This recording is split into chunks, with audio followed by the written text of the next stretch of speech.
Trindade, historiador, mestre em História Social pela Unicamp, doutor em Antropologia Social pela USP, professor do Instituto Paulista de Sexualidade, proprietário palestrante na empresa Trindade Cursos Livres, autor dos livros De Dores e de Amores, Reconstruções da Homossexualidade Paulistana, Ana Blume, 2018, Diversidade em Perspectiva, em parceria com o professor Carlos Alberto Amorim Caldas, da UFPA, e outros.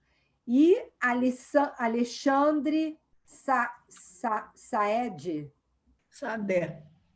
Sadé, psiquiatra, psicodramatista, médico supervisor e assistente no IPQ, né?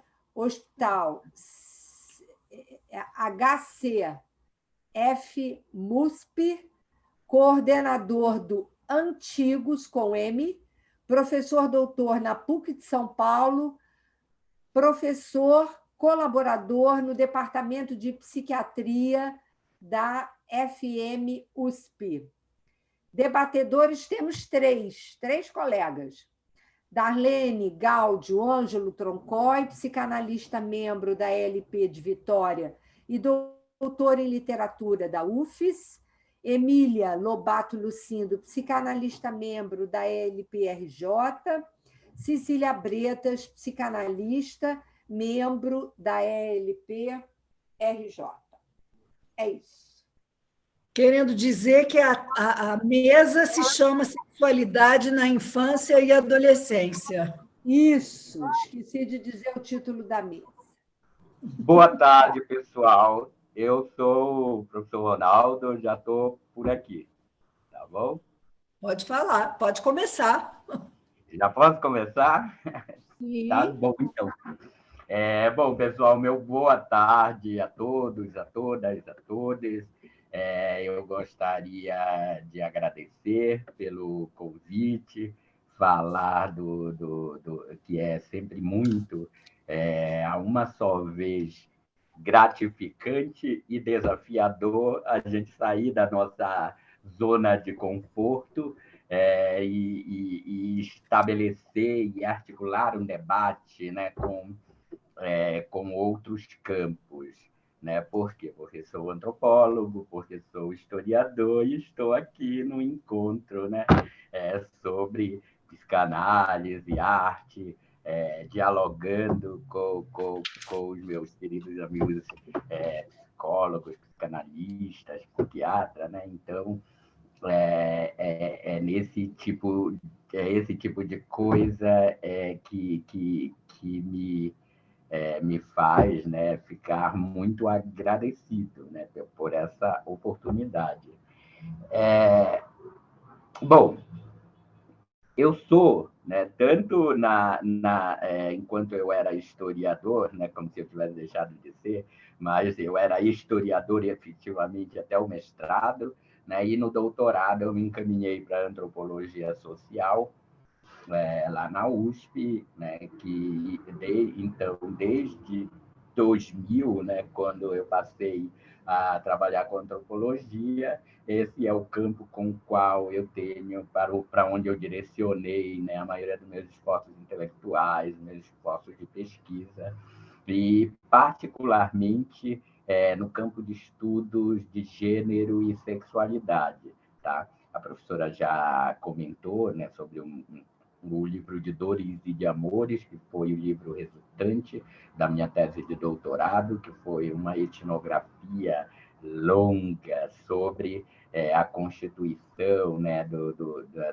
da homossexualidade paulistana, do ponto de vista das apropriações urbanas, né, da diversificação dos espaços de sociabilidade, das transformações nas representações sociais, da organização política. Né? Então, foi um esforço bastante amplo, né, de, digamos assim, dar uma certa continuidade a trabalhos que foram anunciados antes de mim, foram produzidos antes do meu, né, e que, né, por uma questão de temporalidade mesmo, né, geralmente eles levavam as suas reflexões só até, né, os anos 80, o início dos anos 90. Né? O meu trabalho foi um grande esforço de tentar mapear as experiências de homossexualidade em São Paulo, no final do século XX, né, e o início deste. Mas, né, enfim, o que me coloca, né, num nicho muito específico de conhecimento, né, num campo que, logo que eu iniciei meus estudos, né, de gênero e sexualidade, muitas vezes era chamado ironicamente, né, de perfumaria. Eram temas que, digamos assim, eles careciam, né, de uma certa seriedade. Né?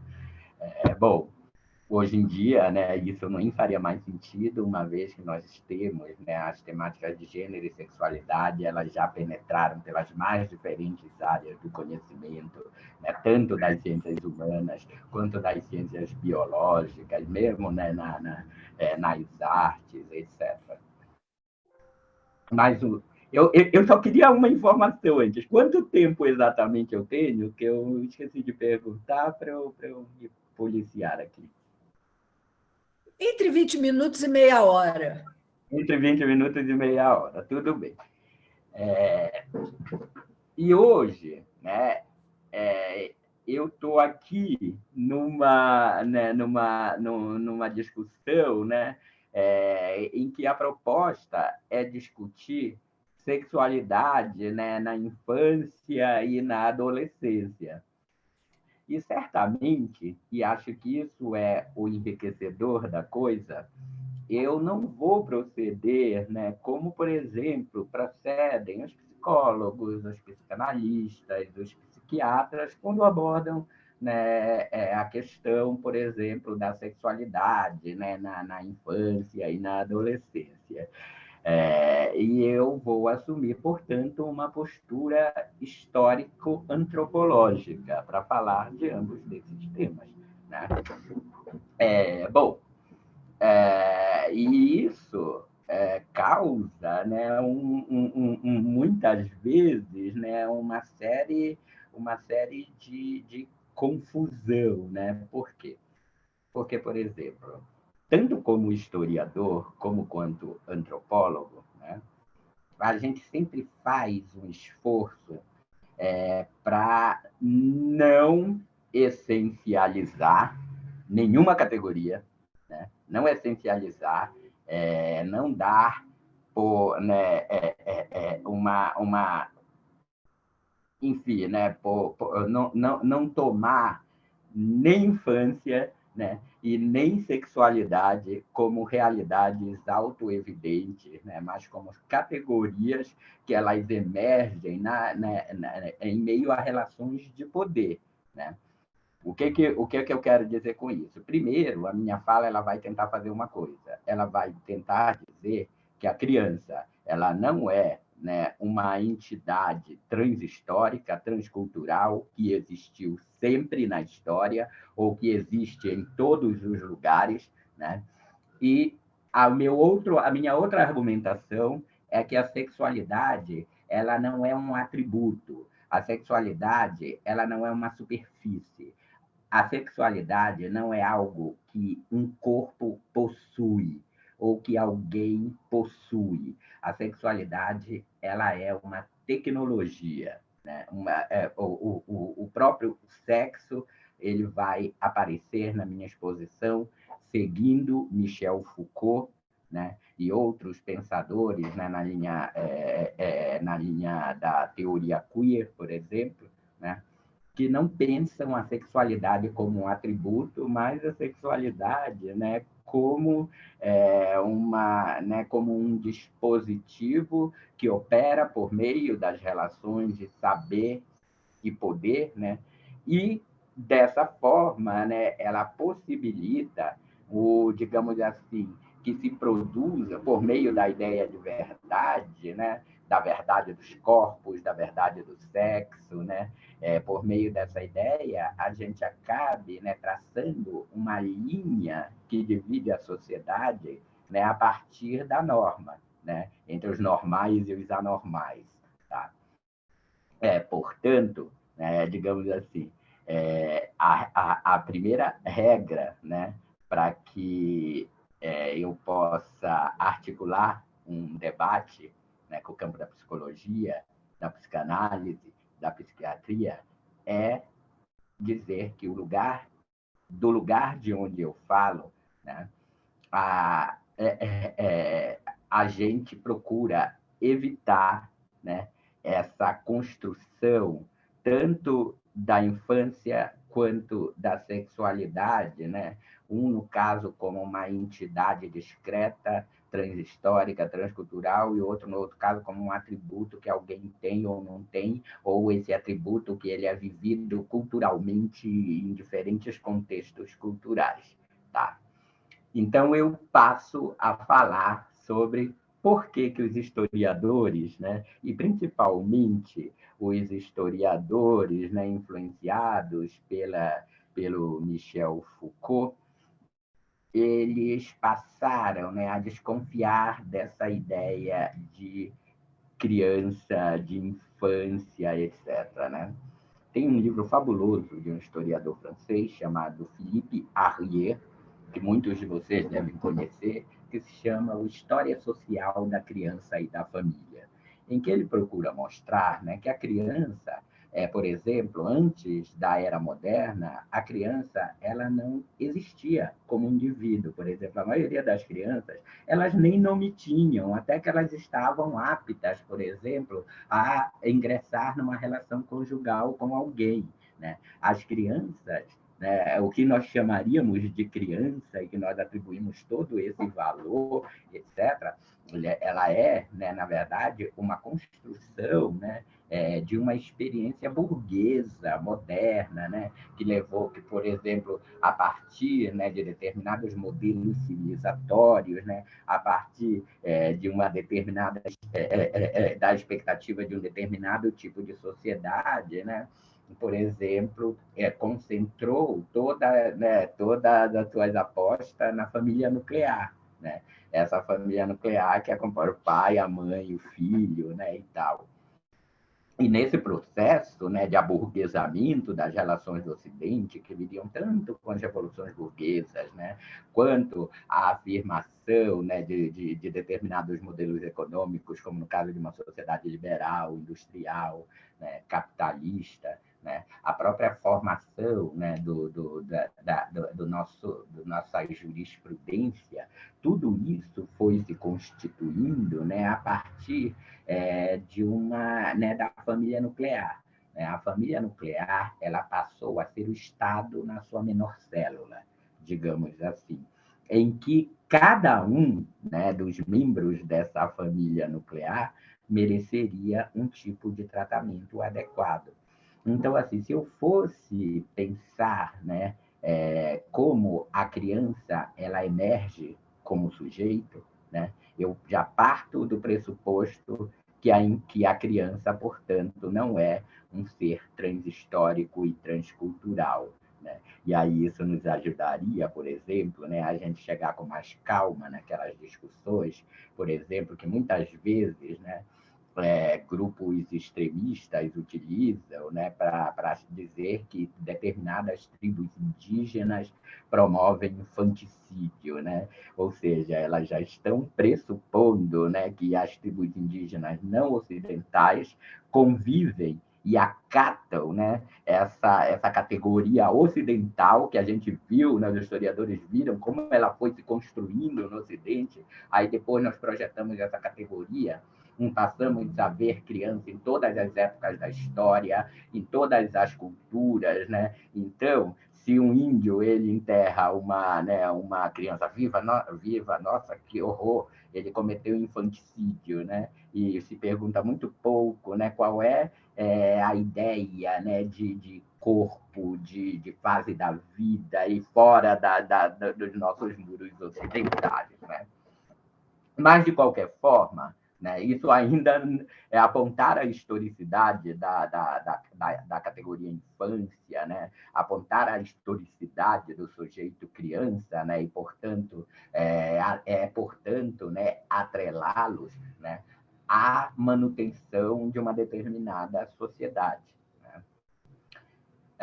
Nesse sentido, pessoal, que, por exemplo, tem uma frase do Michel Foucault que eu gosto muito, né, que ela está presente em muitas das minhas aulas, que quando ele diz o seguinte, que o homem ele é um personagem recente e que está fadado ao desaparecimento. E isso não é nenhuma fala finalista acreditando em Apocalipse, é que ele vai dizer que o homem ele emerge como objeto de reflexão da ciência, né, no século XIX. Né? Ou seja, quando diversas instituições eles vão, né, voltar a sua observação para definir o que é um homem. Né? E essas definições que passam a ser feitas, né, pela medicina, pelo direito, todas elas, né, se propõem a definir, né, os limites do homem, o que o homem é.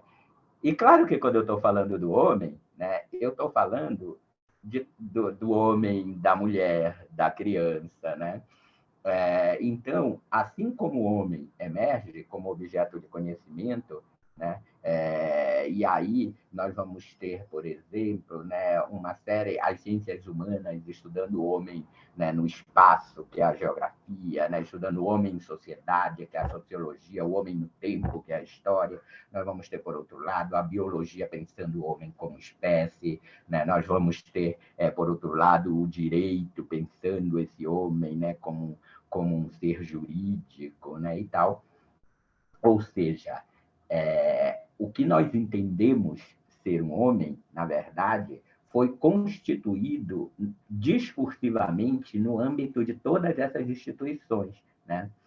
O mesmo a gente pode falar com a mulher. Né? E no caso da mulher e da criança, isso foi mais explícito.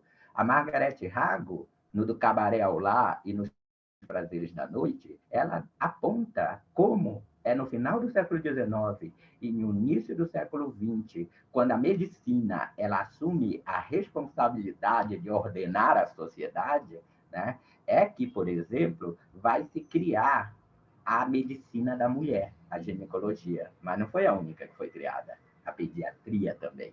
Né? Por quê? Porque agora era necessário, né, que esses dois sujeitos, a mulher e a criança, eles passassem a ser objetos de investigação, afinal de contas, eles ocupariam um papel, né, determinante na manutenção dessa sociedade que se queria, neoliberal, industrial, capitalista. O Foucault tem, inclusive, um livro, né, que chama Em Defesa da Sociedade, ou seja, é em defesa da sociedade que está se definindo o que é um homem, o que é uma mulher, o que é uma criança. Né? E agora, essa definição, né, do que são esses sujeitos, né, a verdade sobre o corpo da mulher, a verdade sobre o corpo do homem, a verdade sobre o corpo da criança, né, ela passa a ser, essas verdades, né, passam a ser produzidas no âmbito de instituições com um discurso autorizado para dizer a verdade. Né? Por que emerge a pediatria? Porque lá era o lugar, né? Era o ramo da medicina que ia deter a verdade sobre o corpo da criança. Né? Por que a ginecologia? Porque era né, o ramo da medicina que diria a verdade sobre o corpo da mulher. Né? O problema está exatamente, né, o Foucault ele nunca questiona se o que essas instituições elas estão dizendo sobre a mulher, sobre a criança, é verdade ou não. O Foucault ele prefere pensar como essas coisas que nos são mostradas como verdade vieram a ser entendidas como tal. Né? É por isso que o Foucault não vai falar de verdade, ele vai falar de efeitos de verdade, de regimes de verdade.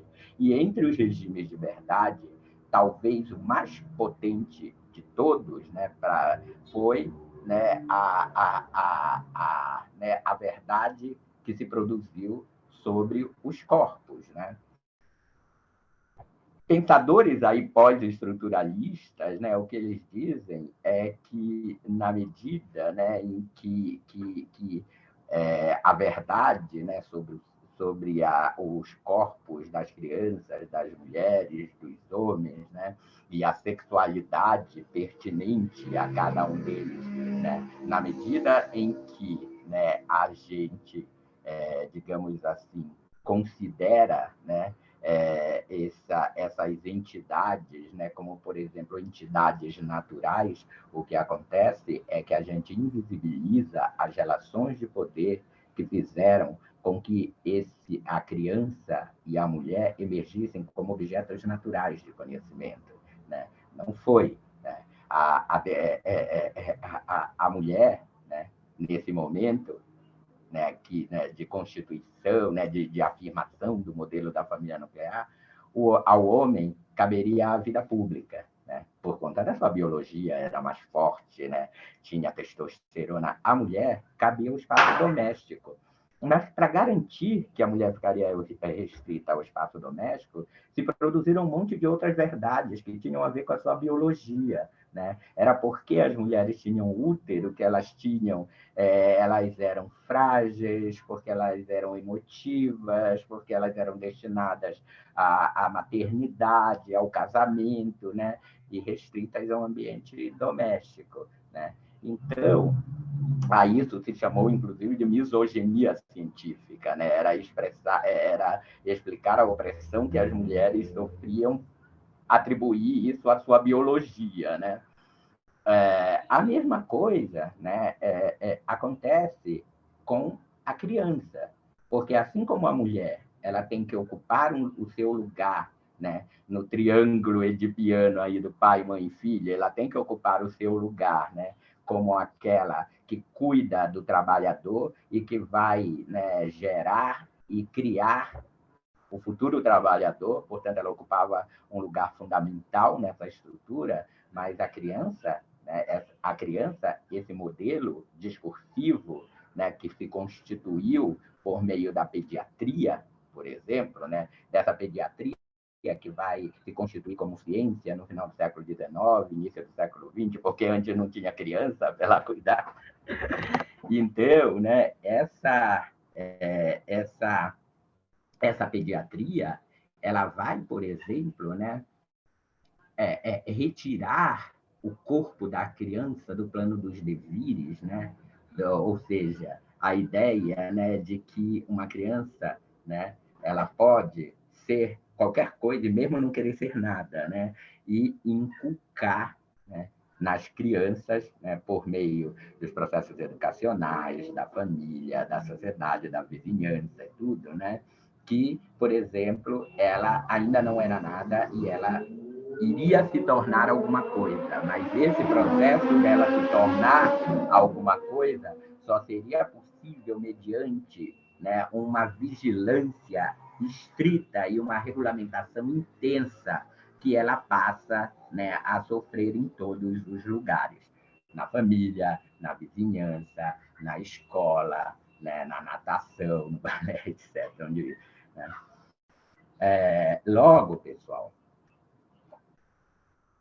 essa criança, a primeira forma, né, é por isso que o Foucault, na História da Sexualidade, ele pensa, né, a sexualidade como um dispositivo, né? O que é um dispositivo? O dispositivo é a confluência de vários discursos sobre o mesmo tema, né? Produzido por diferentes instituições. Por exemplo, sexualidade. No final do século XIX e início do século XX, né, o Foucault diria, ao contrário, né, do que se pensa, né, que o sexo foi reprimido, só se falou sobre sexo, só se analisou o sexo, estudou o sexo, né, ou seja, se colocou o sexo em discurso. Né? O Foucault ele vai mapear praticamente todos os ramos da medicina, em algum momento eles tinham um posicionamento sobre a sexualidade, a psiquiatria, né, qualquer ramo da medicina. Assim como o direito também, né? Falava sobre, né? Oscar Wilde foi condenado, né, lá na Inglaterra por ser um dissidente sexual, né, e tal. O que eu estou querendo dizer para vocês, né, é que o dispositivo sexualidade é a tecnologia que foi desenvolvida, né, no âmbito de determinadas instituições, né, e que foi colocada a serviço do Estado para gerir a vida, para controlar os nossos corpos. É por isso, pessoal, que a sexualidade, ao contrário, né, do que muita gente pensa, não é um assunto só dos LGBTs, porque não são apenas os LGBTs, né, que têm a sua vida, né, e o seu prazer e o seu desejo governado por normas sociais, né? Todos nós temos, né? Por quê? Porque, por exemplo, a ideia que nós temos do que é ser uma mulher foi constituída a partir do dispositivo sexualidade, né? O que eu quero dizer com isso? Foi a partir do final do século XIX, né, que nessa intenção da medicina de definir o que era o corpo feminino, né, que, por exemplo, o corpo feminino passa, né, a ser explicado a partir do imperativo da heterossexualidade e da maternidade e da reprodução. Tá? Então, quem estava, né, definindo o que era uma mulher eram os homens. Né? Da mesma forma, né, como, né, essas definições, né, que elas eram feitas sobre o corpo feminino, elas garantiam, por exemplo, né, que uma mulher ela permanecesse sobre o domínio do pai, né, e ela só saísse do domínio do pai quando no altar o pai a entregava para o marido, né? E toda essa e é engraçado que isso sobreviva até hoje, né? Ronaldo, queria te avisar que você tem 5 minutos, tá? Certo. E aí, então, né? No caso da criança, pessoal, a criança ela esteve no centro da biopolítica. Por quê? Porque a partir do momento, né, que nós tínhamos aí um discurso, né, da pediatria, da medicina, definindo o que é uma infância saudável, né, como deve ser uma adolescência, isso exigiu, por exemplo, né, que se criasse toda uma série de mecanismos de controle, né, para que, digamos assim, as coisas não saíssem do controle. Então, por exemplo, a própria arquitetura das casas, né, era recomendado que o quarto da criança ele ficasse ao lado do quarto dos pais, de preferência sem tranca, sem nenhuma fechadura. Por quê? Porque o risco que os médicos viam no desvirtuamento da criança era o grande medo da criança masturbadora. Né? Por quê? Porque a criança masturbadora ela poderia levar a crer que se pode ter prazer independente da reprodução. Né? Então, o menino, se ele se viciasse na masturbação, ele poderia não querer casar, não querer constituir família, etc. Então, desde então, né, foram escritos vários tratados no âmbito da medicina pediátrica que coincidiam, por exemplo, né, com todas as recomendações da Igreja com controle da sexualidade das crianças. Né?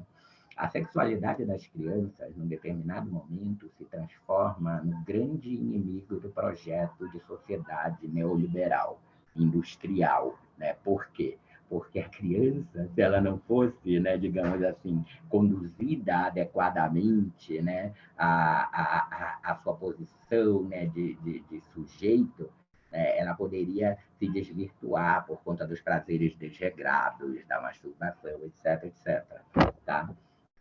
Eu sei que eu acabei me demorando muito, mas eu só queria dizer para vocês que, assim como a gente não pode pressupor, né, que sexualidade é algo, né, que as pessoas têm ou algo que as pessoas possuem, né, um atributo, a sexualidade é um dispositivo a partir do qual os nossos corpos são classificados. Esse dispositivo ele não está em nós, ele é uma construção discursiva.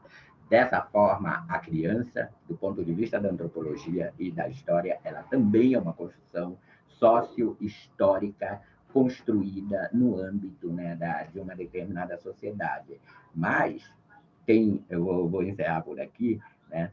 E tem uma antropóloga do pós-guerra, que é a Margaret Mead, por exemplo, que enquanto, né, a nossa sociedade ela tomava, né, a adolescência e os problemas trazidos pela adolescência, né, como se eles fossem naturais, universais, né? E aí ela escreve um livro, fruto de uma pesquisa de campo que ela fez lá na Oceania, em Samoa, né? Que se chama Coming Age in Samoa, Mudança de Idade em Samoa. E ela se dedicou a pensar a adolescência em Samoa e comparar, por exemplo, com as adolescências do mundo euro-americano que ela conhecia, né? E ela viu como no mundo euro-americano a adolescência ela é uma fase de muita tensão, ela é uma fase, né, de muito de rebeldia, etc., né? Porque exatamente porque é o momento em que tem que se garantir, né, e se sugerir um projeto de vida, né, para essa pessoa, né? Então são muitas coisas que é o vestibular, é a escola, tem que se formar, tem que ter essa profissão e tal e tal. Então é tanta responsabilidade que é colocada ali, que aquilo gera uma série, né, de frustrações, enquanto que lá em Samoa, por exemplo, essa passagem ela ocorre de forma mais tranquila, né?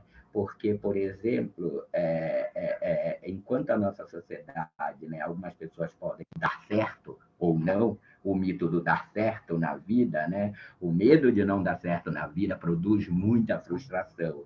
E o fato de que esse dar certo na vida não faria sentido lá em Samoa faz, por exemplo, né, que a passagem, né, de uma fase à outra da vida ela se dê de forma mais tranquila. E a Margaret Mead ela concentra, né, toda a aposta dela, né, em mostrar como os processos de socialização dessas, né, tanto dos meninos quanto das meninas, né, que, por exemplo, é destituído de toda aquela repressão com a sexualidade, né, como isso vai fazer também com que eles ingressem na vida adulta de uma forma mais suave, etc., etc., né? Ao passo que na nossa sociedade a adolescência, né, ela não apenas ela é, né, digamos assim, uma série de anseios que são projetados, né, nos adolescentes em termos profissionais, mas é também uma série de anseios que são projetadas, né, em termos da sua vida sexual, da sua orientação sexual, né, do seu prazer, do seu desejo, etc., etc.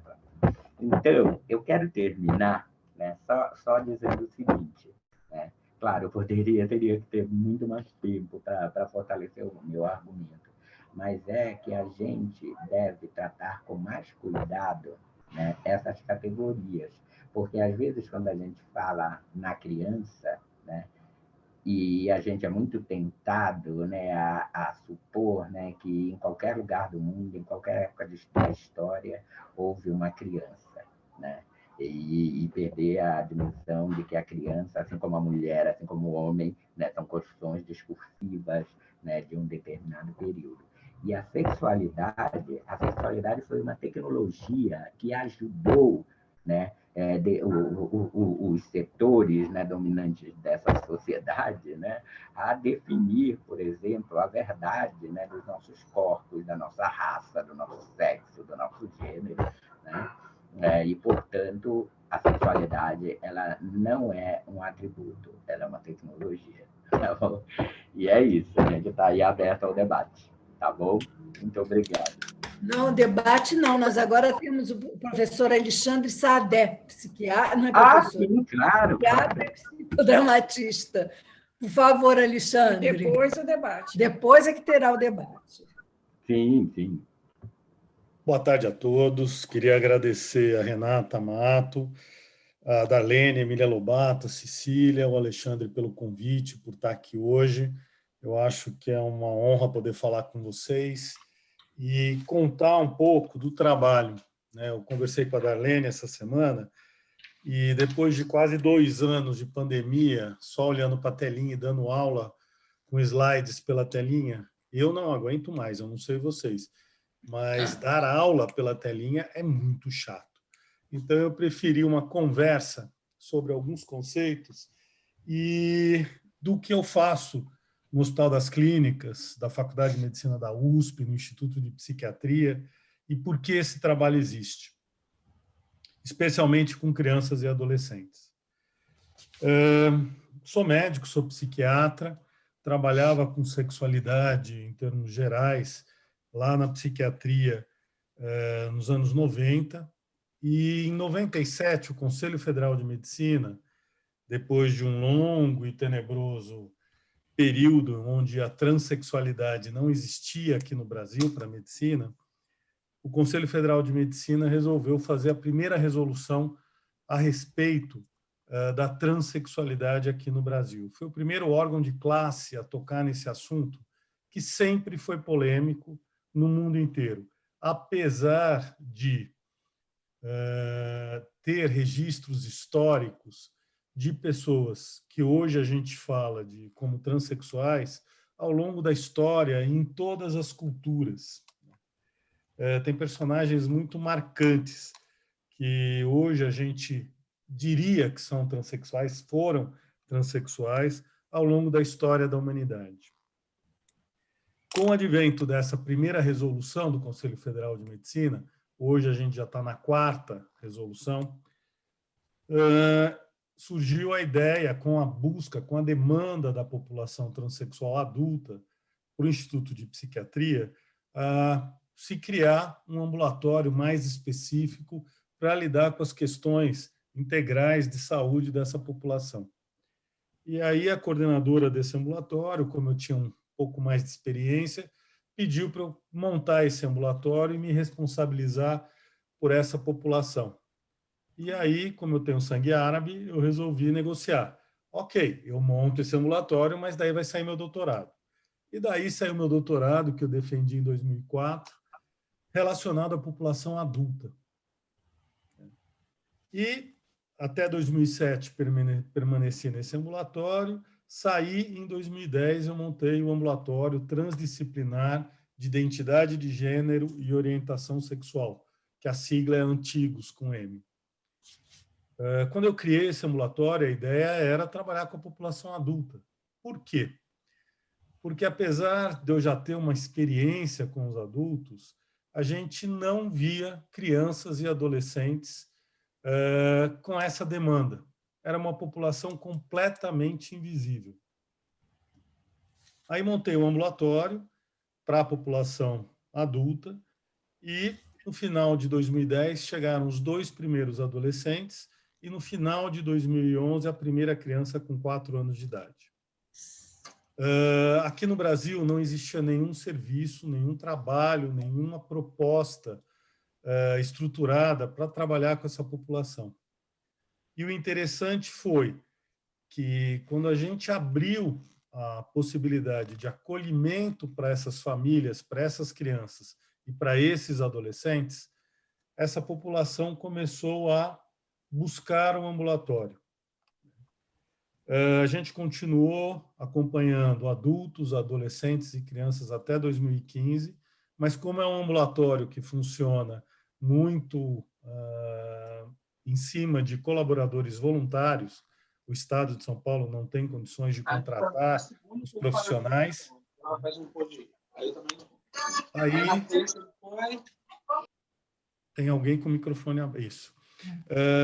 Aí a gente fechou a chegada dos adultos, as triagens de adultos, e a partir de 2015 a gente só acompanha crianças e adolescentes.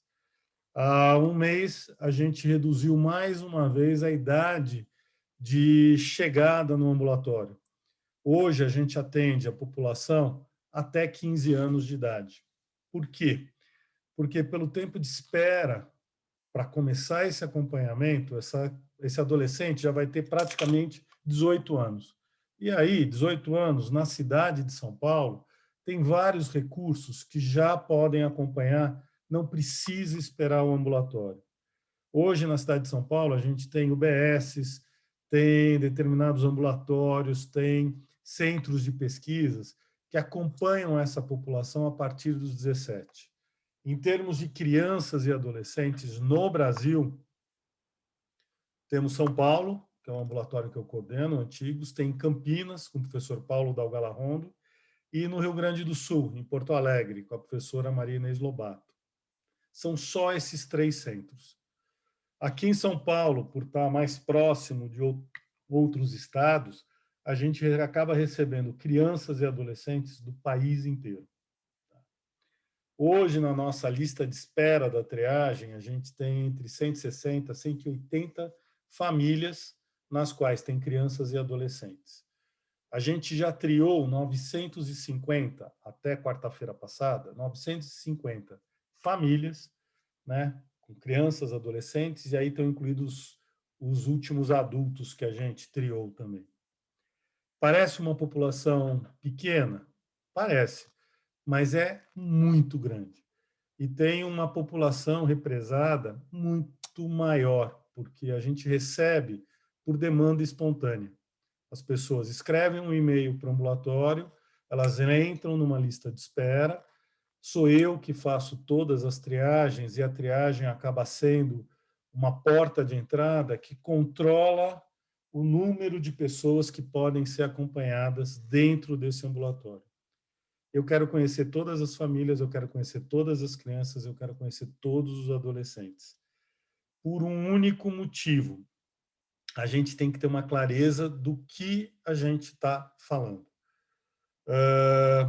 Já ouvi muita gente criticar o ambulatório colocando como, tá ligado à ideologia de gênero, tá ligado à teoria queer. Não. Não, respeito a teoria queer, respeito muito a Judith Butler, mas não é algo de onde a gente se alimenta, né? Também já ouvi críticas de que a gente quer usar a biotecnologia para transformar essas crianças. Então, as crianças chegam, a gente já bloqueia e hormoniza. Tremenda bobagem. A gente não é nazista, né? A gente não está no experimento nazi-fascista para fazer isso com as crianças. O que a gente quer é escutar essas crianças, entender o que movimenta essas crianças nesse trajeto, nessa questão, e acolher as famílias, acolhê-las e ajudá-las na autonomeação. A gente não, apesar da gente precisar lidar com o diagnóstico, porque é um ambulatório médico dentro de uma entidade médica, e o diagnóstico aí não funciona no sentido sinônimo de doença, mas de caracterização de algo, a gente não tem essa ideia de que a gente vai nomear. O diagnóstico só funciona no sentido da gente delimitar do que estamos falando. Outra questão importante. Aqui no Brasil, desde janeiro de 2020, com a última resolução do Conselho Federal de Medicina, o acompanhamento de crianças e adolescentes só pode se dar em projeto de pesquisa. O ambulatório existe como projeto de pesquisa, não está aberto para acompanhamento particular, para consultórios de endócrino pediatras, de psiquiatras infantis, psicólogos, nada disso. É dentro de uma proposta de projeto de pesquisa, para se definir esse campo, essa área, se é uma evidência científica ou não. E o que a gente observa? A gente observa que a maior parte das crianças que chegam no ambulatório vai ter entre 4 e 6 anos de idade. A identidade de gênero, que é a noção que cada ser humano tem de ser homem ou ser mulher, se dá nessa fase, que é a fase onde surge a consciência, a linguagem, uma série de fenômenos psicológicos que são importantes. Então, tem uma série de trabalhos já publicados no mundo inteiro que veem essa questão da identidade de gênero, essa noção, né, se estruturando a partir dessa idade e com uma base biológica. Não é algo que se estrutura a partir apenas das relações humanas. As relações humanas facilitam, ajudam e interferem, mas existe uma base biológica. Desculpa, Alexandre, que idade? Porque a minha internet deu uma caída e eu não escutei. Isso é importante. Boa, Darlene, assim, é por volta dos 4 anos. entre os 2 e os 4 anos de idade é que se estabelece a consciência humana, que é onde a gente tem as memórias mais antigas nossas, por volta dos 2, 4 anos. A gente só pode ter uma memória de algo na medida que a gente existe, que a gente tem uma consciência. Um dos componentes da consciência do eu é a identidade de gênero, essa noção de ser homem ou mulher, que, por menos que a gente queira, tem uma importância na nossa espécie, essa definição. Então, é nessa idade, 2 a 4 anos, Darlene. A partir daí, as coisas vão ganhando corpo, né? A sociedade entra como facilitadora ou dificultadora dessa noção de identidade de gênero. Mas é algo que a criança, se a gente escutar, ela expressa. A gente está 99% da população, ela é cisgênera, ou seja, não tem nenhuma questão entre identidade de gênero e seu sexo, ou seja, sua genitália. 1%, né, esse é um dado mundial, vai ter uma incongruência de gênero. Se a gente pensar que essas crianças vêm de famílias cisgêneras, né, elas recebem um impacto. Todos nós conhecemos muita gente que já engravidou, tinha expectativa do sexo dos seus filhos, né? Chá revelação, desculpem, eu acho isso uma aberração, né? Os quadrinhos nas maternidades, eu também não gosto de quadrinho em maternidade, mas todo pai e toda mãe tem uma expectativa em relação aos filhos. Na maior parte dos trabalhos de língua inglesa se fala do sexo atribuído. A medicina não atribui um sexo, ela reconhece o sexo do nascimento daquela criança. A mesma coisa, a medicina não atribui um gênero. As famílias têm uma expectativa do gênero daquela criança e deposita isso naquela criança. No início, né, uma grande parte das famílias que buscavam ambulatório, tanto de crianças quanto de adolescentes, vinham para resolver este problema. Tá? Essa era a frase que a gente ouvia no primeiro ano do ambulatório. Hoje, isso mudou completamente. Fazia anos que eu não ouvia uma mãe chegar no ambulatório e dizer: eu vim resolver o problema do meu filho. Qual é o problema? Ele nasceu menino, mas disse que é uma menina. Isso aconteceu há uns 4, 5 meses, mas fazia muitos anos que eu não ouvi. A maior parte das famílias chega com uma questão de culpa. Desculpem se eu for falar uma bobagem psicanalítica, mas assim, ser mãe é ser culpada. Ser pai também envolve uma questão de culpa, mas a maior parte das mães carrega já uma culpa ontológica. Então, assim, a questão das famílias é: eu incentivei, eu proibi, eu censurei meu filho, o que eu fiz para o meu filho? E aí a triagem é um momento muito especial de dizer: olha, ninguém tem culpa de nada. Né? Nem a criança, nem o adolescente, nem o pai, nem a mãe, nem a avó, nem nada. A gente está inserido num contexto cultural onde o sexo, né, a anatomia tem um peso. E a gente esquece desse conceito da identidade de gênero. Nem sempre a noção que cada um carrega de si vai ser congruente com a anatomia, com seu sexo. O trabalho no ambulatório não é dar nome para essas crianças, mas ajudá-las no seu desenvolvimento. A gente parte do princípio, isso dentro das 3 grandes escolas que trabalham com incongruência de gênero no mundo, a escola canadense do Zucker, que tenta fazer a criança se adaptar ao sexo no qual nasceu. A experiência da escola holandesa, dos Países Baixos, que favorece o desenvolvimento dessa criança, mas com um certo estímulo. E a escola americana, que é a mais ativista e que é afirmativa. A criança falou, o adolescente falou, a gente respeita. A gente lida em termos de fazer bem brasileiramente, a gente fez uma antropofagia dessas 3 escolas e adapta para cada família, para cada criança que busca um ambulatório.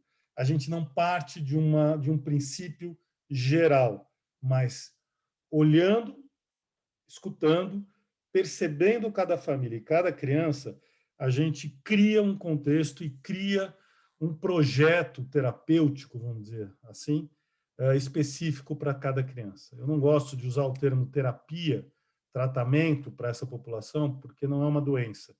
A gente prefere no ambulatório o termo acompanhamento. A partir daí, as coisas vão seguindo. Hoje em dia, a gente tem algumas dificuldades dentro do ambulatório. Primeiro, pessoas que queiram trabalhar com esse tema, né, que conheçam o tema. A gente escuta muito opiniões sobre o assunto.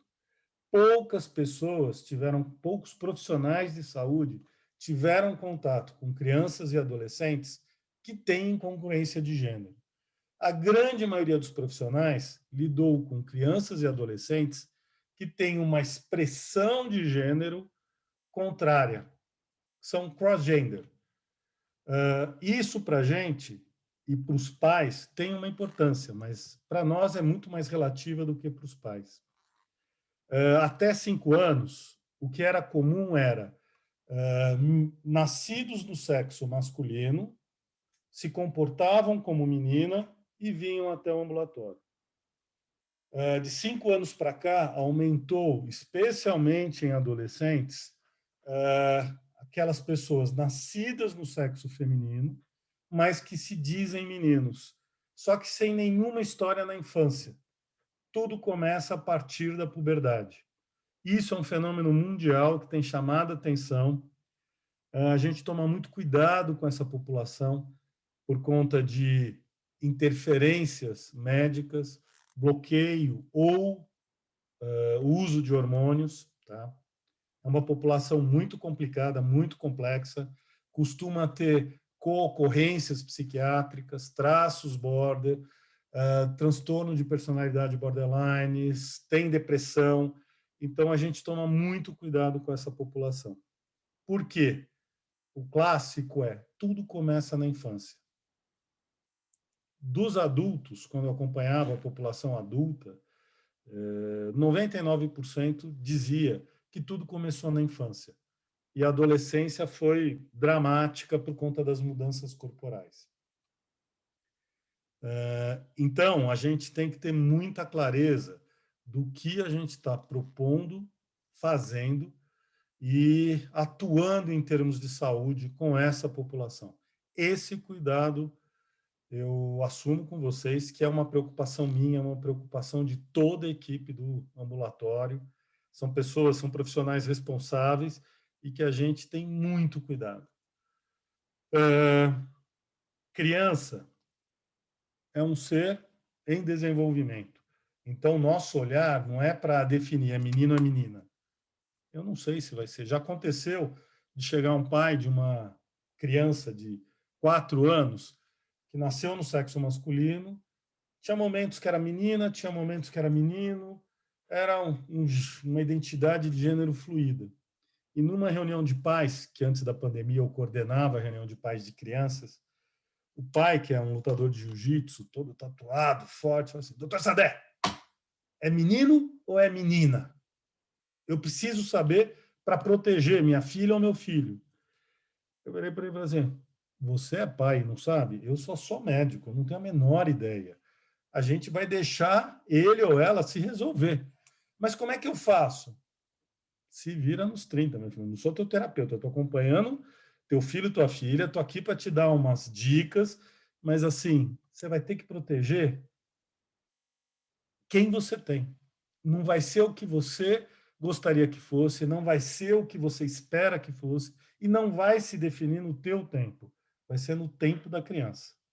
Hoje é uma menina, tem 8 anos, super moleca, super ativa, mas se definiu como menina, facilitou a vida do pai.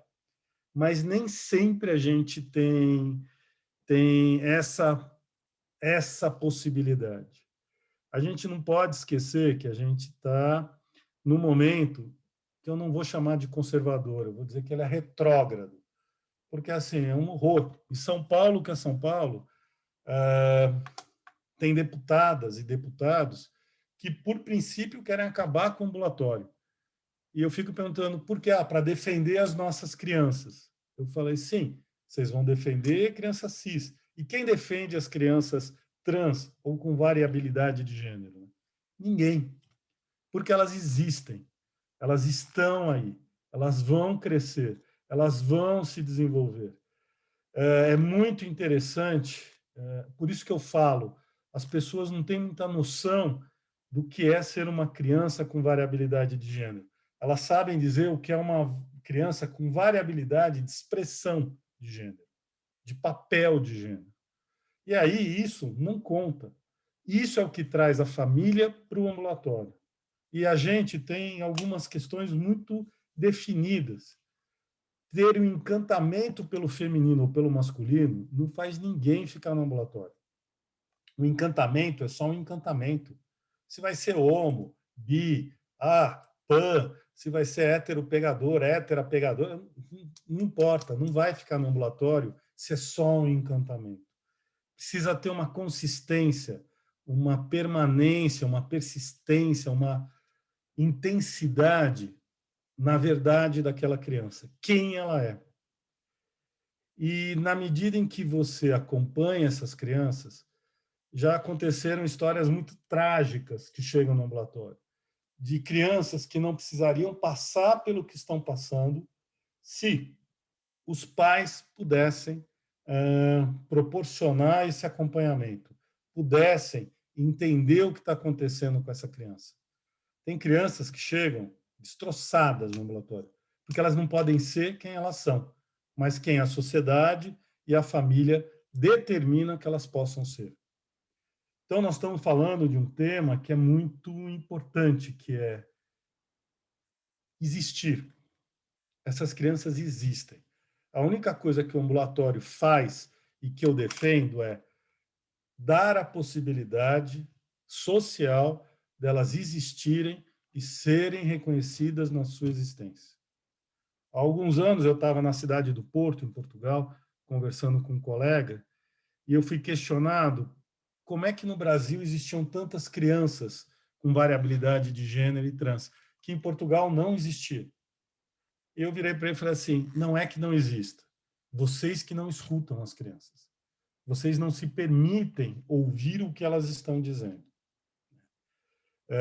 Então, hoje, né, eu não sei quanto tempo eu ainda tenho, Emília? Mais 5 minutos. Ótimo. Então, assim, hoje aqui no Brasil, a gente tem essa preocupação. A preocupação não e eu já ouvi isso também, ganhar dinheiro com essas famílias, se vender para a indústria farmacêutica, dos bloqueadores de puberdade, do uso de hormônios. A gente não ganha um centavo desses laboratórios, não é nosso interesse, não é o nosso princípio. O que a gente busca é dar existência para essas crianças. Para isso, uma das etapas, quando entra na puberdade, a mudança corporal, ela é extremamente, desculpem o advérbio, mas eu vou repetir, é extremamente traumática para quem tem variabilidade de gênero. É só vocês se imaginarem. Vocês têm a definição. São mulheres, homens, ou sei lá eu qual possibilidade. Como é que é estar num corpo que não representa a identidade de gênero de vocês? Isso é muito ruim. Quem é homem tem a experiência de ter vivido o ensino fundamental, o ensino médio, com colegas que tinham ginecomastia, quer dizer, peito. Para essa população é um inferno. Agora, imagina um menino trans, um garoto trans, que tem mamas e menstrua. Tem uma cena da última temporada do Sex Education, da Netflix, que mostra duas pessoas não binárias e uma que amarra as mamas com violência, e isso causando hematoma, causando danos, problemas, e pode causar problema de saúde, sim. Então, assim, a gente está falando de algo que envolve o corpo, envolve o psiquismo e envolve a sociedade como um todo.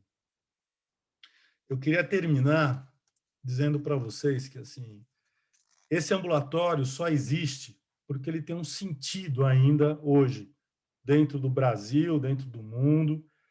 mas meu sonho é um dia apagar a luz desse ambulatório, que não precise existir um ambulatório específico para esse acompanhamento.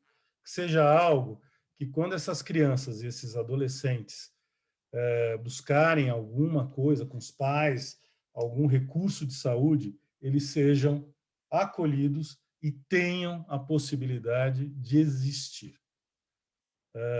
A não existência, eu acho que é uma das coisas psiquiátricas que eu tive contato com essa população mais cruéis que a gente pode fazer com outro ser humano. E meu papel como coordenador desse ambulatório, como pioneiro nesse acompanhamento, é deixar essas crianças existirem, esses adolescentes existirem, com critérios, com cuidado, com atenção ao que eles estão falando. Não é só porque alguém diz, eu sou gênero não binário, eu sou trans, tá, legal, eu aceito, eu acolho, mas eu vou querer que me explique como que é isso, como é que você se descobriu, ainda mais se não tem uma história na infância. E esse é um diferencial importante. Uma coisa é de dentro para fora, outra coisa é quando é de fora para dentro, que aí precisa de muito mais cuidado e de muito mais atenção. Eu adoro esse tema, poderia ficar falando 5 horas com vocês, mas eu sei que a gente não tem essa disponibilidade. Então, obrigado, agradeço vocês por escutarem-me e estou aqui para as perguntas.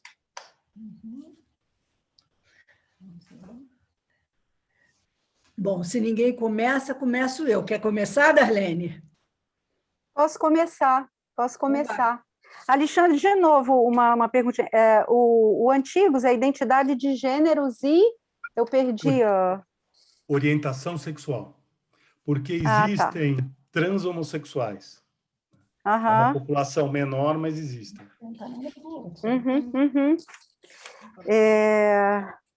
Eu queria começar agradecendo, né, a organização da Ciranda, a Tereza e toda a escola, né, porque é um evento que implica toda a escola, eu sei disso. Então, queria agradecer enormemente a possibilidade de debater essa mesa, agradecer aos palestrantes, né, Ronaldo e Alexandre, pelas brilhantes falas, né, e as colegas debatedoras, Emília e Cecília. Eu começo pelo Ronaldo, não é? A partir do ponto onde ele traz, né, que a sexualidade é uma tecnologia, é uma construção discursiva e uma tecnologia. Você começou e terminou com ela. Não trouxe nenhum texto escrito, porque justamente nada muito elaborado, porque eu queria escutar vocês, né, no momento da fala, apesar de ter lido o seu trabalho, eu agradeço enormemente você ter me enviado. O que eu me questionava, aliás, desde a época da faculdade, né, quando comecei a estudar os primeiros textos do Foucault, e junto, né, a psicanálise, então eu pude colocar essas duas abordagens aí em cotejo, e eu ficava muito mexida, né, é que as duas coisas foram se construindo, quer dizer, juntas, né, de fato, a sexualidade é discursiva, é um construto, mas de que ordem? De que ordem? Porque o que a gente vai aprender com Freud, isso é primoroso, né? E Freud, como a Tereza já disse, o Abílio, eu perdi a primeira mesa, infelizmente, estava num outro evento da Convergência, só peguei o debate, Tereza trouxe, Abílio trouxe também muitos elementos do que Freud introduz. Freud foi absolutamente subversivo, genial, é o primeiro, né, justamente a introduzir o fato de que, a rigor, nós somos, e ele tomou isso de Fliess, nós temos uma tendência à bissexualidade justamente porque a sexualidade, apesar, e a marca no corpo, ela é importante, sim, ela faz uma diferença, queiramos ou não. Nenhuma criança, né? A Tereza pediu para o Abílio falar um pouco das consequências psíquicas da diferença anatômica entre os sexos, né, nenhuma criança fica indiferente a essa diferença. Só que ela vai abordar isso a partir do simbólico e do imaginário, justamente. Ela vai se interrogar, né, em que campo ela está, queiramos ou não. E o outro elemento que vai intervir aí, e isso é trágico, é que a marca, né, o que ela vai construir como posição, está na dependência do que intimamente se passa na fantasia, o que o Alexandre traz como a expectativa dos pais, é muito mais que isso, né? É algo que eles ignoram em si. Esse é o elemento trágico da sua própria fantasia, do que ele espera em relação a cada criança que vem, a cada momento daquele casal. Então, é algo que escapa, inclusive, não é sem a cultura, sem o discurso, sem todo o ar dos tempos em que esses sujeitos vivem, mas o que ele vai transmitir, ele ignora. O que esse casal vai, ou seja lá como ele...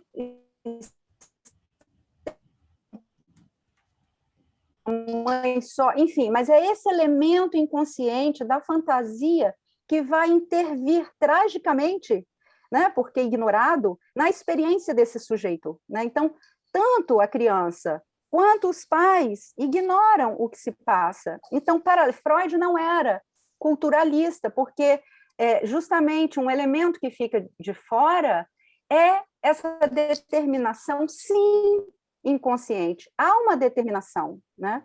E exatamente porque não há nada, porque eu fico muito temerosa da gente cair num discurso essencialista, né? Há algo anterior, quer dizer, o que a criança é? Aí vem a questão, o que é a criança para a psicanálise, né? E também trago um questionamento, Ronaldo, vou me permitir aqui, tem o Norbert Elias, que questiona um pouco os trabalhos de Philippe Arrier, não é? Ele questiona, ele inclusive, ele vai dizer que o conceito de criança que o Philippe Arrier traz é muito datado também, não é? Na Idade Média e pós-Idade Média, onde as crianças morriam de peste, muito fácil, né? Enfim, e, de fato, houve um apagamento, porque havia formação, né, da criança nos gregos. Aquiles saiu da família para ser educado, né, para ser caçador, enfim, sempre houve um ideal em relação àquele pequeno ser, digamos assim, né? Alexandre o Grande teve como tutor Aristóteles, né, que participou ativamente da sua educação. Havia a arete grega, que era destinada, né, aos pequenos seres, enfim. Então, há todo um questionamento a respeito, porque, de fato, o que Freud e depois Lacan nos trazem é que, de mais terrível, é que não há alguma coisa que nos oriente. No início está o rio Flogiskeit, o desamparo, né? Não há um instinto que nos diga algo, o que fazer com o nosso corpo. Portanto, nós seremos eternamente dependentes desse discurso, dessa cultura, o que quer que a gente chame, né? O campo onde a gente nasce mergulhado nele. E isso também é trágico e paradoxal, porque quer dizer, esse saber, esse conhecimento, ela tende a ser totalitária, né? a dizer a verdade sobre os corpos, sobre tudo.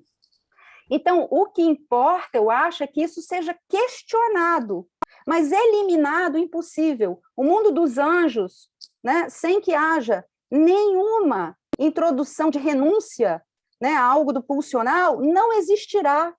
Eu queria dizer a ela, né, que, infelizmente, a luta é de uma insistência, porque ela não tem fim, ela jamais terá fim, porque todo saber, todo discurso que se constitui sobre a cultura, sobre os corpos, sobre o modo de viver, ele tende a ser totalitário, né? O que interessa é que isso seja questionado, interrogado, mas destruído, impossível, porque o homem não tem como ficar entregue a si mesmo.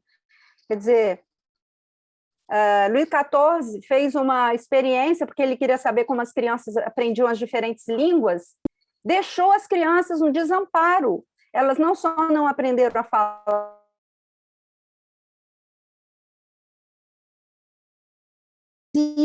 isso é invasivo, traumático, e a gente terá que se debater, né, na tentativa de furar essa verdade sobre a criança, sobre a adolescência, sobre os corpos, sempre, sempre, né? Seja lá a partir de que discurso for, e eu deixo aqui, no final, então, uma questão, teria milhões de coisas, não é, a questionar, a perguntar, o que eu fico preocupada, não é? E a Elizabeth Roudinesco, no último livro dela, ela traz, é que os discursos que insistem contra a segregação, contra, né, o preconceito, precisam ficar muito atentos, porque ela toma isso do Lévi-Strauss, não dá para o universal excluir o particular, nem o particular excluir o universal. Eles têm que se articular, digamos, mebianamente, para usar uma figura da topologia, porque se um exclui o outro, ambos se tornam um discurso totalitário, né? Ambos se tornam um discurso totalitário. Mas quero deixar uma pergunta para os dois, é o seguinte, se, então, o sexo é uma construção discursiva, eu peguei uma fala do Alexandre, né, quando ele diz que, no início, não havia nenhuma demanda, né, de crianças e adolescentes, né? Eu não diria que essa incongruência de gênero, que isso sempre houve, porque é da nossa condição humana, né? A gente vai precisar, é um construto que pode ou não articular as duas coisas, não é? Mas se os discursos atuais, vigentes, enfim, contemporâneos, se também não tem uma certa responsabilidade, né, na constituição, digamos assim, dessas errâncias, dessas incongruências, dessas errâncias, dessas derivas. A Elizabeth Roudinesco chama de derivas. Gente, só né? tem 13 minutos para as Acabou. outras duas debatedoras, Acabei. as respostas e o público. Acabei.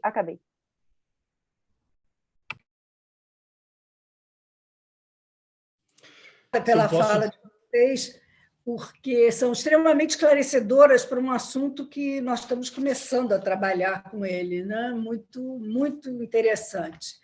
E, Ronaldo, se você diz que a sexualidade é uma tecnologia, achei isso muito interessante, eu diria que aqui o nosso país, de muitos jovens, estão se identificando com essa tecnologia e se utilizando dessa sexualidade de uma forma não séria, não programada, sem ter feito ainda o luto da infância, né? E não serem ainda adultos. Então, eles fazem sexo de uma forma banalizada, muitas vezes com droga no meio, e as meninas entre 14 e 24 anos,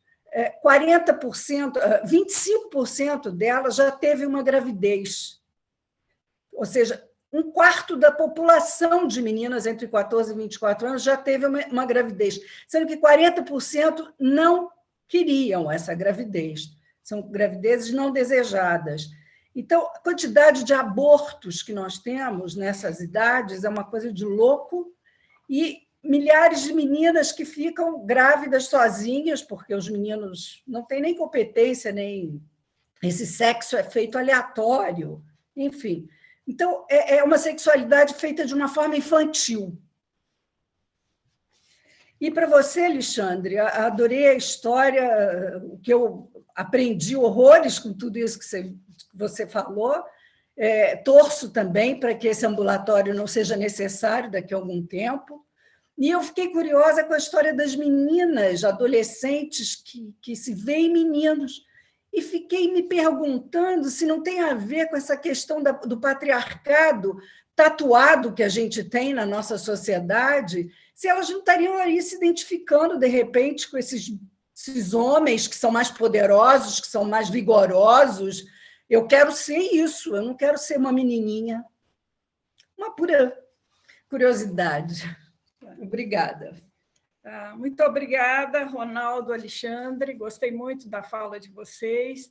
E eu queria dizer, Ronaldo, que é sabido esse lugar de exclusão, tanto da mulher quanto da criança, né? Historicamente, isso está muito marcado.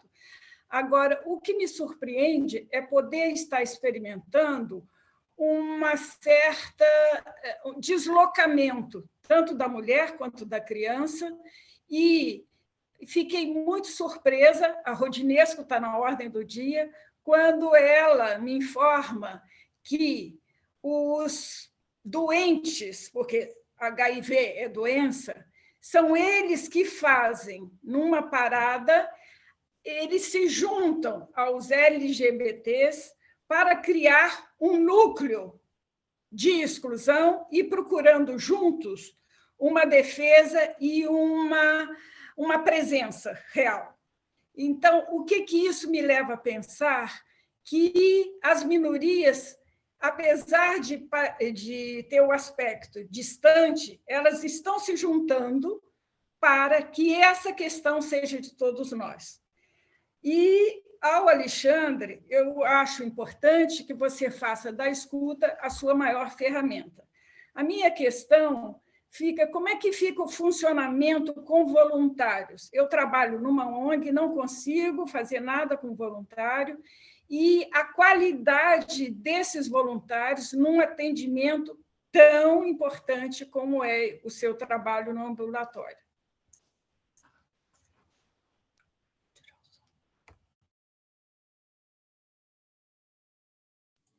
Vocês querem que a gente já responda? Eu acho que seria bom, né? Sim. Então, eu posso começar? Por favor. Alexandre, parabenizar você pela sua exposição e que projeto mais bonito você desenvolve, tá? Pessoal, é claro que em 15 minutos, né, 15, 20 minutos, até meia hora, até uma hora, é muito pouco para falar, né, para a gente conseguir ter uma noção não barata do que a gente está discutindo, tá? Quando eu trago a questão, né, de que a sexualidade é uma tecnologia, né? E o próprio sexo é uma tecnologia, tá? Isso quer dizer, a partir, né, do desdobramento de uma série de pensadores pós-estruturalistas, né, como Deleuze, Guattari, Michel Foucault, Judith Butler, Paul Preciado, né, que eles insistem que o que nós tomamos aí, né, como, por exemplo, o dimorfismo sexual, né, que supõe que as pessoas elas são naturalmente homens ou mulheres, né, e por isso, eu lembrei quando o Alexandre disse, o médico ele não atribui um sexo, o médico nomeia o sexo. Eu teria uma série, todos esses autores aí que eu falei para você, eles estão dizendo, né, que, na verdade, se diz que eles atribuem porque, né, é um ato performativo de fundar a realidade que ele diz nomear, né? Ou seja, o que essas pessoas, né, o que esses autores que eu estou falando, eles dizem, né, que a dicotomia sexual ela não existiu sempre. Tem até um livro do Thomas Laqueur, né, que ele vai investigar as teses médicas do século XIX e vai dizer que até o meados do século XIX não havia dois sexos, havia um só, né? Só havia o homem. A mulher era uma espécie de homem invertido, né? Que hoje a diferença entre homens e mulheres não era, né, de sexo, era de perfeição. A mulher tinha os órgãos para dentro porque era imperfeita, o homem tinha os órgãos para fora porque era perfeito.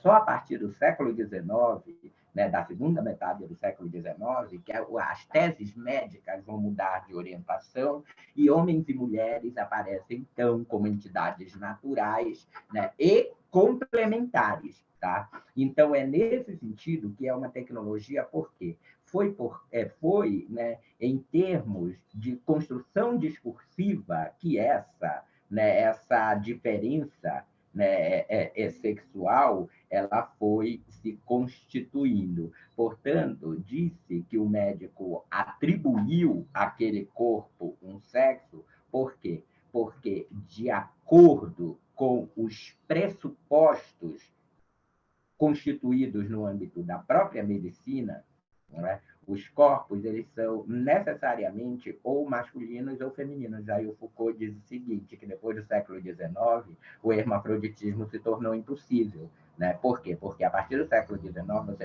você não podia mais ser homem ou mulher, você tinha que ser ou homem ou mulher, e isso produziu, né, as pessoas intersexo, né? Ou seja, intersexo, né, que hoje em dia se tem um ativismo intersexo, é exatamente denunciando, né, essa operação que é feita numa associação da medicina, dos médicos com os próprios pais, né, de, por exemplo, se uma criança ela nascer com características de ambos os sexos, ali é tomada uma decisão. Por quê? Porque ela não pode, ela tem que ser um ou outro, senão o corpo dela não é inteligível.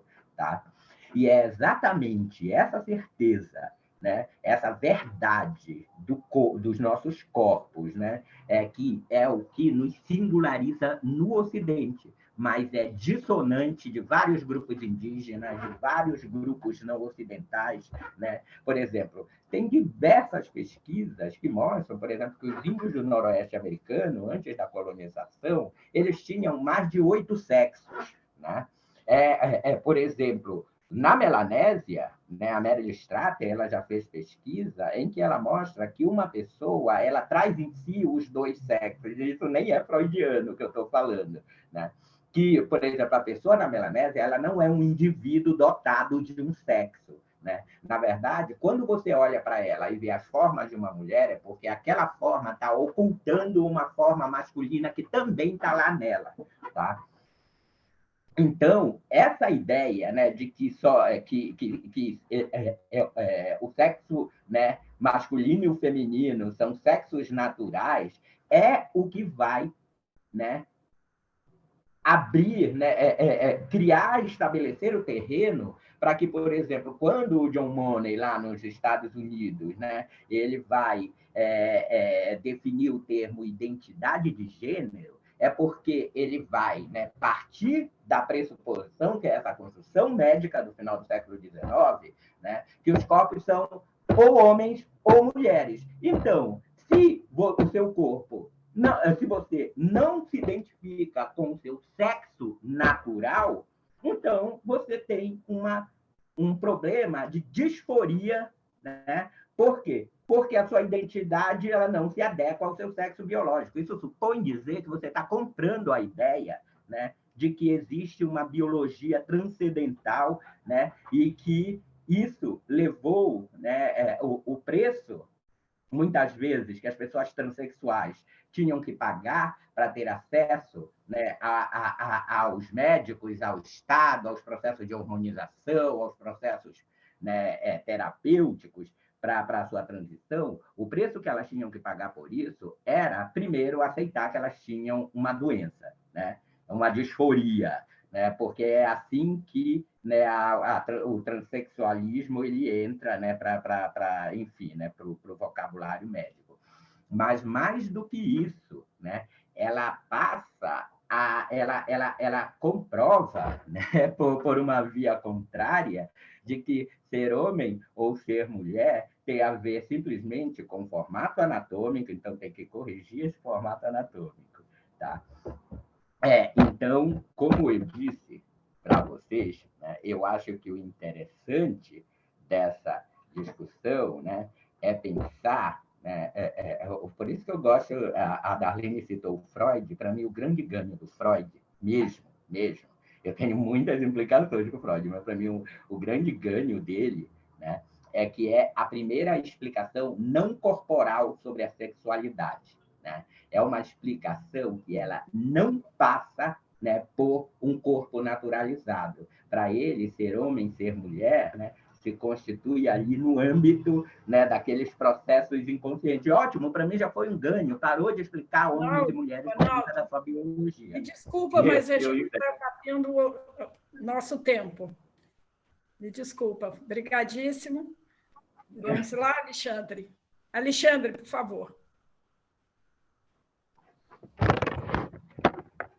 Bom, obrigado pelas perguntas. Eu acho que tem algumas coisas muito interessantes aí. A visão que o Ronaldo dá é uma visão sócio-histórica, né, da construção dos discursos, do entendimento dessa construção. Mas, por exemplo, quando a gente pensa em intersexo, eu não gosto muito de misturar grandes categorias, homossexualidade, transexualidade ou intersexualidade. A medicina hoje chama de DDS. Muitas vezes a medicina faz a cirurgia para essa população porque a causa mais comum de DDS é uma situação que, depois de um tempo, inviabiliza a vida. Essas crianças vão falecer. Então, você tem que fazer uma correção cirúrgica mais ampla, porque senão elas precisam tomar remédio, elas precisam dessa cirurgia, porque senão elas morrem. Não todos os DDS, não todos os intersexos precisam da cirurgia, mas a mais comum precisa dessa intervenção médica, porque senão elas morrem, né? Uma coisa interessante, né, que vocês perguntaram foi da qualidade dos voluntários no acompanhamento dessa população. Hoje, a gente só aceita como voluntários quem faz o curso do ambulatório antes. Então, de uma certa forma, a gente tenta homogeneizar o conhecimento e já começar, para quem tem interesse, já começar uma formação para esse trabalho específico. Além disso, a gente tem a categoria de supervisores dos atendimentos, do acompanhamento, que são profissionais que têm um longo percurso, a grande maioria foram alunas minhas lá de trás, há 20 anos ou mais tempo, que elas têm uma experiência nisso e aí elas supervisionam esse atendimento. A gente tenta garantir a melhor qualidade possível. É um trabalho voluntário, então a gente tem um cuidado maior na exigência a respeito disso. Uma outra coisa que falaram que eu achei muito interessante, se esses meninos trans não buscariam essa identificação como uma associação com o se dar bem nesse patriarcado. Eu tenho dúvidas disso, porque, na realidade, eles se dizem meninos, mas são de uma delicadeza, são de uma sensibilidade que, no papel de gênero esperado na nossa sociedade, não configura esse lugar no patriarcado desses machos dominantes. Uhum. E, além disso, assim, eles não são performáticos nesse sentido masculino. Eu entendo mais essa população como uma fuga, uma negação do olhar sexualizado que os homens podem ter para elas como mulheres, entendeu? É uma anorexia, entre aspas, vivida na sexualidade, na identidade de gênero. Eu não vou ser atraente para um homem, eu não vou exercer esse papel que é esperado de mim, mas não porque muda de lado. É uma zona muito cinzenta de comportamento dessa população. Então, é muito interessante pensar coisas, e a gente está desbravando hoje esse território, né? Eu não acredito que isso seja uma identidade mesmo e que isso permaneça, mas eu tenho que respeitar como essa pessoa se coloca e aí ajudá-la nesse processo de construção e de existência, vamos dizer assim. Mas, do jeito como se coloca, é uma existência fantasiosa. Como desculpe falar do Lacan, não sou lacaniano, mas quase delirante nesse sentido, né? De criar uma coisa de imagem, mas que não se mantém. Tá? Eu acho que, em linhas gerais, eu respondi. Eu gostaria de fazer uma pergunta, ainda. Eu sei que não tem mais tempo, já esgotou, mas eu gostaria de fazer uma pergunta. Se não der para responder, fica só a questão, tá, Alexandre? Eu gostaria que você pudesse falar ou pensar, ou depois você manda para a gente alguma coisa escrita sobre isso, porque no Instituto de Endocrinologia, no IED, aqui no Rio de Janeiro, tem acontecido, né, na fila de espera para as cirurgias, muitas desistências da cirurgia a partir de um trabalho de escuta dessas pessoas, um trabalho dos psicólogos, dos psiquiatras. Isso tem revertido a ideia fixa de que a cirurgia seria a solução para o problema. Isso é a primeira questão. A segunda coisa é o fato da incidência, eu não sei como é em São Paulo, mas no Rio, uma incidência muito grande de pessoas que fazem a cirurgia e ficam insatisfeitas. Muitas vezes se arrependem de terem feito a cirurgia. E a outra questão é que tem aumentado muito o número de pessoas que não querem de modo algum fazer a cirurgia, não querem se colocar numa determinada posição de gênero a partir do ato cirúrgico. E a outra questão que eu acho muito séria e importante, que toca os cirurgiões, aqueles que fazem essas cirurgias, é que, pelo menos no Brasil, o que eu sei, e eu sei de uma fonte de dentro, inclusive, de quem faz essas cirurgias, que faz a primeira cirurgia e as outras cirurgias, porque são muitas, não é uma só. São muitas cirurgias que precisam, na grande maioria das vezes, serem feitas. E esse tempo de espera, isso é extremamente penoso. Então, eu queria deixar isso como questão, porque eu acho que a intervenção sobre o corpo, me parece que ela, inicialmente, ela foi vista como uma solução e, talvez, com até mesmo os discursos sobre essa nova possibilidade de designação, né, de sexo e de gênero, isso vem mudando. E as cirurgias, parece, eu não sou uma especialista, parece não serem mais a grande solução. É isso. Só um minuto, por favor, Emília, Cecília, Darlene, só para colocar, a cirurgia nunca foi solução. Era um pedido dessa população em determinado momento onde a configuração anatômica, né, homem e mulher, era muito importante. Para a medicina, a cirurgia sempre foi um grande problema. E é um grande problema, porque a técnica, tudo bem, já se tem da vulvocolpoplastia, já é mais definida, mas tem uma cirurgia que ela é fundamental sempre, sempre. A cirurgia genital nunca foi solução, mas uma das cirurgias que é a mais permanente é a mamoplastia masculinizadora, a mastectomia para os homens trans. Eu não conheço um homem trans que não tenha feito a mastectomia, a mamoplastia masculinizadora. A genitoplastia, tanto de um lado quanto de outro, ela é muito questionável. E sempre foi uma coisa que tanto a psiquiatria, a medicina, a psicologia, sempre discutiu muito com a população sobre isso. Tá? Então, eu acho importante deixar claro isso. Para a população masculina trans, não ter mamas porque é algo que é visível. Genitália, a gente não fica mostrando em público, a gente não mostra socialmente.